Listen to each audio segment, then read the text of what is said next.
जेव्हा दलित, बहुजन, आदिवासी, भटके विमुक्त यांच्यापैकी कोणी उभा राहतं तेव्हा त्याला बी टीम म्हटलं जातं.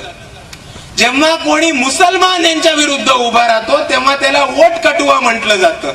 आणि ह्या जातीवादी प्रचाराचा मी इकडे निषेध करतो. आणि ही जी मंडळी असतील, ते संस्थेतली लोक असतील, ते प्राध्यापक असतील, ते प्रचारक असतील, जर हे साले पाकिट घेऊन तुमच्या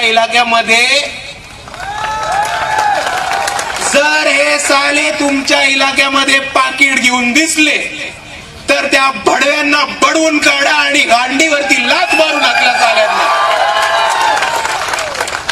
आणि पोलिसांनी, तिकडच्या गावगुंड्यांनी, काँग्रेसनी, भाजपानी, राष्ट्रवादीनी तुम्हाला विचारलं की तुम्ही यांना का मारलं, तर फक्त माझं नाव त्यांना सांगा.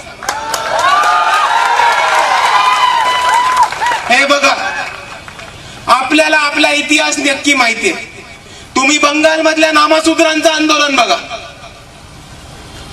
तुम्ही तेलंगणा, आंध्र मधल्या दलितांचं आंदोलन बघा, तुम्ही फुलन देवीचा लढा बघा. जेव्हा अन्याय, अत्याचार सहन होतो तेव्हा इकडच्या वंचितांनी, प्रस्थापितांना ठोकून काढायचं काम केलंय. आणि मी इकडच्या बांधवांना तीच विनंती करतो की रावेर मतदारसंघामध्ये आपण इतिहास घडवायला निघालो. हे लोक